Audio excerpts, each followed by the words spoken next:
రామచంద్రను shoot చేస్తారు కదా పోలీసులు. ఈలోపు ఒక గుడిసెలో వెళ్ళి దాచుకుంటాడు. ఈలోపు రామచంద్రయ్యకు వెంటనే ఇక అక్కడి నుంచి పారిపోయే మార్గం కనిపించదు. ఈలోపు వెంటనే పోలీసులు ఆ లోపలికి వెళ్ళేసరికి రామచంద్రయ్య వాళ్ళకు కనిపించడు. పోలీసులకు దొరికిపోయాడని చెప్పేసి చామంతి ప్రేమ్బాబు కంగారు పడిపోతూ ఉంటారు. వెంటనే రామచంద్ర గురించి అటు ఇటు చూసరికి రామచంద్రయ్య ఎక్కడా కనిపించడు. బయటికొచ్చిన ఎస్ఐ వాడు తప్పించుకున్నాడు, కావాలని చెప్పేసి తప్పించుకున్నాడు, వాణ్ణి వదిలిపెట్టకూడదు, వాడు ఎక్కడున్నా సరే వాణ్ణి ఎన్కౌంటర్ చేసేస్తానని చెప్పేసి అక్కడి నుంచి పోలీసులు వెళ్ళిపోతారు. ఇక వెంటనే చామంతి ఏడుస్తూ ఉంటుంది. ప్రేమ్ని పోలీసులు వదిలేసి వెళ్ళిపోతారు. అలా వెళ్ళిపోయిన తర్వాత అసలు నాన్న ఎక్కడికి వెళ్ళినట్టు, ఇలా ఎందుకు జైలు నుంచి తప్పించుకున్నాడు అని చెప్పేసి బాధపడుతూ ఉంటుంది. రా చామంతి, ఇంటికి వెళ్దాం, ఏ విషయమైనా నిజం తెలుస్తుంది కదా అని చెప్పేసి అనుకుంటాడు. ఈలోపు వెంటనే రామచంద్రయ్య అక్కడి నుంచి తప్పించుకున్న తర్వాత ఇక మూడో వ్యక్తి రామచంద్రయ్యను హాస్పిటల్లో జాయిన్ చేస్తారు. అదే సమయానికి చామంతి ఉన్న ప్రేమ్బాబు ఇంటికి వెళ్తారు. రామచంద్రయ్య గురించి ఏదైనా తెలిసిందని చెప్పేసి హర్ష అడుగుతూ ఉంటాడు. అప్పుడు పోలీసుల దగ్గర నుంచి తప్పించుకున్నాడని చెప్పేసి చామంతి బాధపడుతూ ఉంటుంది. అలాంటి వాళ్ళే కదా తప్పించుకునేదని చెప్పేసి వెటకరంగా మాట్లాడుతూ ఉంటుంది రమాదేవి. ఎలాగైనా సరే మీ నాన్న దొరుకుతాడమ్మా అనే విధంగా హర్ష అంటూ ఉంటాడు. ఈలోపు హాస్పిటల్లో ట్రీట్మెంట్ జరుగుతూ ఉంటుంది రామచంద్రయ్యకు. ఈ విషయం మూడో కంటికి కూడా తెలియదు. వెంటనే రామచంద్రయ్య ఇక గురించి హర్షకు తెలుసని చెప్పేసి వెంటనే మూడో వ్యక్తి హర్షకు ఫోన్ చేస్తాడు.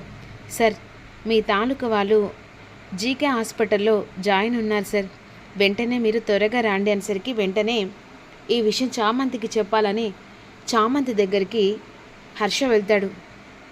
ఇక ఏంటి బాబు, కాఫీ గిట్ల కావాలని అంటుండగా, లేదమ్మా నీకో విషయం చెప్పడానికి వచ్చాను. ఏంటయ్యా, మీ నాన్న జీకే హాస్పిటల్లో ఉన్నాడట, త్వరగా నడవండి అనేసరికి సంతోషపడుతూ ఉంటుంది. వెంటనే ప్రేమ్ తీసుకొని జీకే హాస్పిటల్కి బయలుదేరుతుంది. ఈలోపు అన్ఎక్స్పెక్టెడ్గా ఈ రోజా రామచంద్రయ్య జీకే హాస్పిటల్లో ఉన్నాడని తెలుసుకుంటుంది. వెంటనే ఈ విషయం త్రిపాఠికి చెప్పాలి. చామంతి వెళ్ళక ముందుకే అక్కడ రామచంద్రన్ చంపేస్తే సరిపోతుందని త్రిపాఠికి ఫోన్ చేస్తుంది. ఇక మీరు వెతుకుతున్న ఆ రామచంద్రయ్య జీకే హాస్పిటల్లో ట్రీట్మెంట్ తీసుకుంటున్నాడట. చామంతి వాళ్ళు వెళ్ళక ముందుకే ఇక రామచంద్రను చంపేసేయండి అనే విధంగా అనేసరికి వెంటనే రోజా అందరూ కలిసి హాస్పిటల్ దగ్గరికి వెళ్తారు. ఇక వెంటనే పోలీసులకు కూడా త్రిపాఠి ఇన్ఫర్మేషన్ చేస్తారు. పోలీసులు కూడా జీకే హాస్పిటల్ దగ్గరికి వస్తారు. అక్కడికి చామంతికి కూడా ప్రేమ్బాబుని తీసుకొని వస్తుంది. ఇక ప్రేమ్బాబుని తీసుకొని వచ్చిన తర్వాత వెంటనే ఇక్కడ రోజు చెప్తుంది కదా, గన్ పట్టుకొని చంపడానికి త్రిపాఠి పైకెళ్తాడు. త్రిపాఠితో పాటుగా పోలీసులు కూడా పైకెళ్తారు. కానీ త్రిపాఠి ఎవరికి తెలియకుండా రామచంద్రన్ను చంపాలని చెప్పేసి అనుకుంటాడు. రోజు విధంగా అనుకుంటుంది, మంచితనంగా నన్ను జైలుకు రప్పించి చంపాలని చూస్తావా, ఈరోజు నీ చావుకు ముహూర్తం పెట్టానని చెప్పేసి రోజా అనుకుంటుంది. ఈలోపు పోలీసులు వెంటనే రామచంద్రను ఇక వెనుకల చూడ్డానికి లోపలికి వెళ్తారు. తెలుసుకున్న చామంతి ప్రేమ్బాబు పోలీసులు వచ్చారని తెలుసుకుంటుంది. వెంటనే మరి రామచంద్రను ఇక చామంతి కాపాడుకుంటుంది, పోలీసుల కంటపడకుండా. లేకపోతే త్రిపాఠి రామచంద్ర గురించి తెలుసుకొని రామచంద్రను ఎన్కౌంటర్ చేస్తారా, ఇదంతా అప్కమింగ్లో తెలుసుకుందాం. అసలు రామచంద్రను ప్రేమ్ చామంతి ఇద్దరు కలిసి ఎక్కడ దాచిపెడతారు, ఎక్కడ ట్రీట్మెంట్ చేస్తారు, నిజం బయటపడ్డ తర్వాత రామాదేవి బండారం కూడా బయటపడుతుంది.